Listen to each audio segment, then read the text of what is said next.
In Conservatives Without Conscience, I sought to explain the reasons that conservatives govern as they do, callously and ruthlessly, and why loyal conservative followers are so compliant with the wishes of their leaders.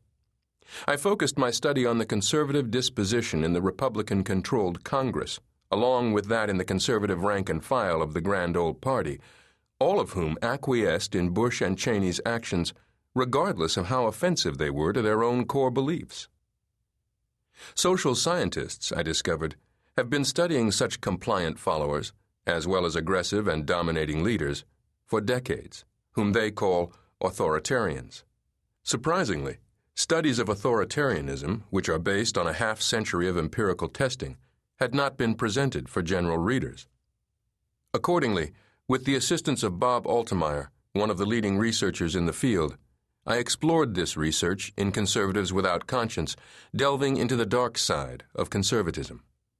For example, social scientists have found, based on anonymous responses from tens of thousands of people, that authoritarians are enemies of freedom, anti-democratic, anti-equality, highly prejudiced, mean-spirited, power-hungry, Machiavellian, and amoral, to mention only a few of their troubling traits, all of which are contributing to the breakdown of our democratic system.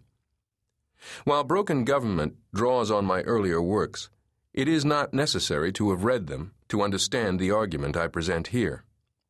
For example, the excessive secrecy of the Bush administration and the fact that Congress and the federal courts have tolerated it is compelling evidence of broken government.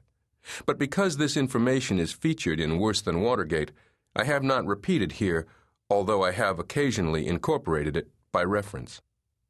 Throughout the following pages, I refer to authoritarian conservatives, the focus of Conservatives Without Conscience, but I have done so in a way that the use of the term is self-explanatory.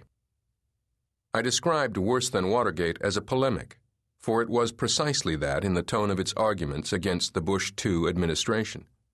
When it became apparent how Republicans ruled when they controlled all three branches of the federal government, I wrote Conservatives Without Conscience, this time not as a polemic, but as an analysis of what had become of modern conservatism since authoritarianism had come to dominate the conservative movement.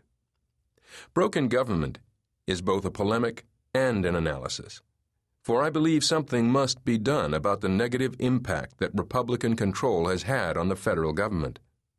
Although I will be accused by my former compatriots of having become a partisan for their enemies, that is not the case. Those who will attack me have a vested interest in Republicans remaining in power. I have no such interest, for either party. My only concern is about the well-being of our government, which actually performs best when it is employed on behalf of the public. Today, any objective observer must conclude that it is the Democrats who, while they certainly enjoy power, have the needs of the public at the top of their agenda. Republicans, on the other hand, have become the party of special interests. Republicans seem to think that if their desires are satisfied, everyone will benefit. Unfortunately, it does not work that way.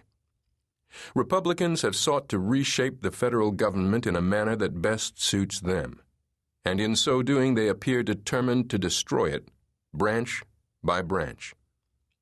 This book completes the analysis I began in those previous works by examining the operations of all branches of the federal government as set forth in the Constitution, legislative, executive, and judicial, which are commonly referred to by their placement in Articles 1 through 3 as the first through third branches.